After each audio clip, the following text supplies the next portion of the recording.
Kudüs bizim şerefimizdir. Kudüs'ü yani biz oradaki İsraillilere bırakmayacağız. Eninde sonunda Allah'ın izniyle onlar yapamasa da yani Müslüman insanlar, Müslüman gençler yani oraya bayrağı dikeceğiz yani Allah'ın izniyle. Ben oradaki mazlum kardeşlerimizi gönülden destekliyorum. Her zaman da Kudüs'ün arkasındayız, davamızın arkasındayız. Valla kardeşim yani biz insanlar, biz Müslümanlar olarak birbirimize sahip çıkmıyoruz. Yani zaten gerektiği kadar Filistin'e destek vermiş olsaydılar oradaki Arap ülkeleri, bir Türkiye'nin onları desteklediği kadar, buradaki insanların onları desteklediği kadar destek vermiş olsaydılar ya valla bizi ne virüs yıkar, ne İsrail yıkar, ne Amerika yıkar, ne de oradaki o Müslüman mazlum insanlar zulüme uğrardı. Yani camimizde Mescid-i Aksa'da namaz kılamıyor ya insanlarımız. Kıblenin ilk yeri. Ben bu kadar söylüyorum. Allah yar ve yardımcımız olsun. Dünya Kudüs gününe selam olsun. Bütün Müslümanların Ramazan bayramı kutlu olsun. Çoğunun sesi çıkmıyor. Bir Türkiye'nin dışında. Allah yardımcıları olsun. Valla moralmen gücümüz yetse savaşmaya da gideriz onlar için. Şimdi biz koronavirüsü 5 aydır, 4-5 aydır yaklaşık. Onlar 47'den beri bu yana zulüm altındalar. Allah yardımcıları olsun. Arapları da görüyorsunuz zaten. Adamlar zaten Siyonistlere hizmet ediyor. Birleşik Arabistan, o Suudi Arabistan. Bunlardan kimse de Mısır. Zaten başına gelen İsrail yanlısı bir insan. Allah yardımcıları olsun. Başka ne diyebilirim?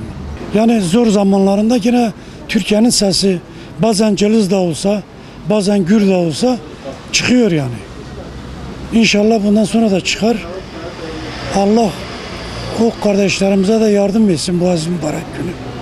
Filistinlilere selam olsun. Ramazan ayınız mübarek olsun. Allah yar ve yardımcınız olsun.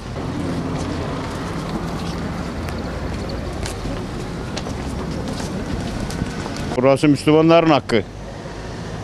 Müslüman devletlerde işi yok. Adamlar yıllardır zulüm altında. Allah yardımcılar olsun. Şimdi şöyle En ilk bizim kıblegahımız. Kabe kıblegahımız olmadan önce.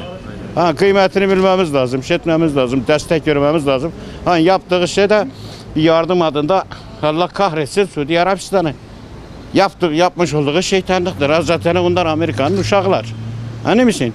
Yine Türkiye arkalarında destek oluyor. Allah yardımcımız olsun.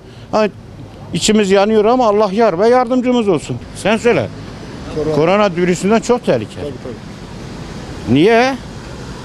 Çünkü adamların orada bizim hakkımızdır. Yani orada 4 tane veya da 5 tane büyük peygamber yatıyor. Bizim hakkımız onlar. Tamam onların da hastalıktan Allah cümlesinin hepsinin yardımcısı olsun, yar ve yardımcısı olsun ama peygamberler bizim hakkımız ya. Oraya girip cenabet girip orayı pis edemezler ki onlar. Onların hakkı yok. Kimdi? Suç kimden? Biz Müslümanlardı. Ne misin? Yine arkasında Türkiye kalıyor. Ne diyeceğiz? İnşallah o Filistin Müslümanlarıdır ve Müslümanların kalacaktır. Müslümanların ilk kıblesi olan Kudüs'ün bir an önce Yahudi işgalinden kurtarılmasını istiyoruz. Bu Müslümanlara yapılan yani Kudüs'ün işgali Müslümanlara yapılan en büyük zulümdür. Oradaki Filistin halkına yapılan en büyük zulümdür. O zulümün bir an önce ortadan kaldırılması için bütün Müslüman aleminin birleşmesi lazım bir an önce. Müslüman alemin böyle pısırık bir şekilde durduğu müddetçe Kudüs hiçbir zaman Yahudi işgalinden kurtulmayacak. Zulüm her zaman devam edecek. Bu Yahudilerin, bu Siyonist zihniyetin Müslümanların üzerindeki zulmü kaldırması için Müslümanların birlikte yek vücut hareket etmesi gerekiyor. Biz Müslümanlar olarak yani daha doğrusu dünya 5 aydır sadece koronavirüsle mücadelede koronavirüsle yenik düşmüş ama oradaki Filistin halkı 40 yıldan fazladır o zulmü görüyor, işkenceyi görüyor. Karantina altında gerek yiyecek gerek içecek sıkıntısı çekiyor. Yani onların elindeki tüm hürriyetleri alınmış.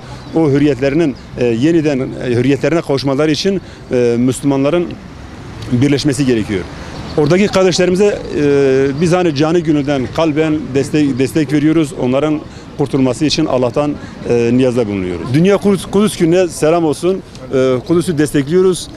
Kudüs için canımız feda. Musibeti bu koronayı ülkemizden, o İsrail'in baskısını da zulmünü de Filistinlerin üzerinden kurtulmaya vesile eylesin diye. Allah Müslümanların yardımcısı olsun. Allah Müslümanlara birlik beraberlik versin. İslam şuuru versin. O can benim, ben oyum. Ama maalesef işte bundan yoksunuz. Böyle bir düşüncemiz yok. Rabbim bu şuuru nasip eylesin. Müslüman bir olursa her zaman zafer Müslümanıdır. Ama ayrılırsa her zaman ezilmeye mahkumdur. Allah yardımcıları olsun. Tüm Filistin kardeşlerimize selam olsun. Allah'ın selamı, rahmeti, bereketi onların üzerine olsun. Allah'ın yardımı, nusreti onların üzerine olsun. Allah bir an önce onları muzaffer eylesin. Ne demek diyemeyiz. Dünya Kudüs, Filistin gününe selam olsun. Allah Müslümanların onların önce yardımcıları olsun.